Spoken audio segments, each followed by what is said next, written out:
আমরা মোটামুটি সবাই কম বেশি কোষ্ঠকাঠিন্য বা পায়খানা শক্ত হওয়ার সমস্যায় ভুগে থাকি। অনেকে আবার দেখবেন যে এই কোষ্ঠকাঠিন্য রোগে বছরের পর বছর যাবৎ ভুগে আছেন। তো এরকম মারাত্মক কোষ্ঠকাঠিন্য রোগ দ্বারা যারা আক্রান্ত আছেন, মূলত আসলে তাদের জন্য এই লুবিগার্ড ক্যাপসুলটি। এতে আছে লুবিপ্রোস্টন INN। লুবিগার্ড ক্যাপসুলটি বাজারে এনেছে জিসকা ফার্মাসিউটিক্যাল লিমিটেড। লুবিগার্ড ক্যাপসুলটি শরীরের ক্লোরাইড চ্যানেল অ্যাক্টিভেট করে, যা খাদ্যনালীর ক্ষরণ বৃদ্ধি করে। এটি করার ফলে আপনার অন্ত্রের গতিশীলতা বৃদ্ধি পায় এবং মলটা ত্যাগ করতে সহায়তা করে এবং দীর্ঘমেয়াদী কোষ্ঠকাঠিন্যের উপসর্গগুলি উপশম করে। তো যারা অনেক দিন ধরে, যেমন 9 থেকে 10 বছর যাবৎ পায়খানার সমস্যায় ভুগতেছেন, তারা কিন্তু লুবিগেট ক্যাপসুলটি খেতে পারেন এবং খেলে দারুণ ফলাফল পাবেন।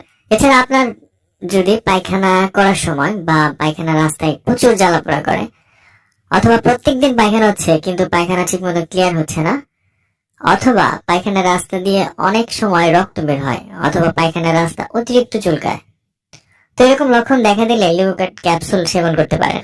যারা এই ধরনের কোষ্ঠকাঠিন্য বা বিভিন্ন পেটের সমস্যায় অনেকদিন ভুগে থাকেন, দেখবেন তাদের মুখে কোনো রুচি থাকে না এবং পেট সব সময় ভরা থাকে। তো এরকম সমস্যা দেখা দিলে সাধারণত ডাক্তাররা লুবিগার্ড ক্যাপসুল লিখে থাকে। যারা অনেক বছর যাবৎ কোষ্ঠকাঠিন্য সমস্যাতে ভুগতেছেন, তারা 8 মিলিগ্রাম লুবিগার্ড ক্যাপসুল দিনে 2 বার সেবন করবেন, 14 থেকে 28 দিন পর্যন্ত।